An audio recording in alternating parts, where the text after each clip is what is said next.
নেই। এই বন্ধ সিপিএম দু চারটা লাল ঝান্ডা ঘাড়ে করে নিয়ে মানুষকে বিভ্রান্ত করার চেষ্টা করছো। পশ্চিমবঙ্গে মালদায় তোমার কোনো স্থান নেই। আপনাদের সামনে শুধু অনুরোধ করব বন্ধু, আমরা বিধায়ক বিধানসভায় থাকছে, একটা পাগলকে দেখতে পাচ্ছি আমরা বিধানসভায় পাগলামি করছে বন্ধু। পশ্চিমবঙ্গের সাথে সাথে মালদার সর্বস্তরের মানুষকে তার বিরুদ্ধে রুখে দাঁড়ানোর জন্য আহ্বান করব। পাগলের মতো সে আওয়াজ তুলছে, কখনো বিধানসভার ভিতরে ঢুকে গান গাইছে, কখনো বিধানসভার বাইরে এসে কাঁদছে, কখনো হা হা করে হাসছে। একটা মানুষ সম্পূর্ণরূপে পাগল হয়ে গেলে এই রকমের বিকৃতি মস্তক মানুষ এই কাজ করতে পারে। আমরা দেখছি বিজেপি বিরোধী দলনেতা তিনি পাগলের প্রলাপ বকছেন। আমরা গ্রামের মানুষ জানি, যখন কোন হাতি পাগল হয়ে যায় সে হাতিকে শিকল দিয়ে বাঁধা হয়, শিকল দিয়ে তার হাত তার পা বেঁধে গ্রামের সমস্ত মানুষের কাট্টা হয়ে তাকে পাগলাগারতে পাঠানো হয়।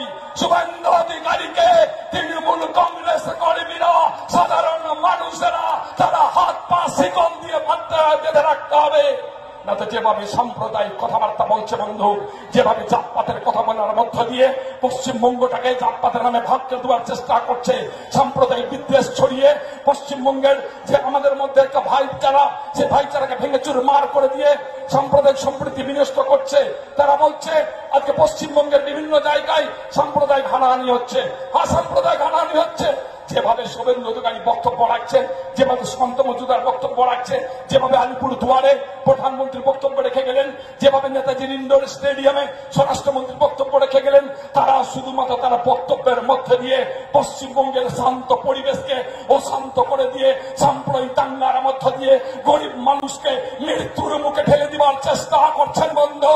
জেগে উঠতে হবে মালদার মানুষকে, মালদা থেকে আওয়াজ তুলতে হবে। এই বিজেপি আর না, এই বিজেপি আর না, এই শুভেন্দু অধিকারী আর না, এই সুকান্ত মজুমদার আর না, এই মোদী আর না, এই অমিত শাহ আর না। এই আওয়াজ মালদার মানুষকে তুলতে হবে বন্ধু।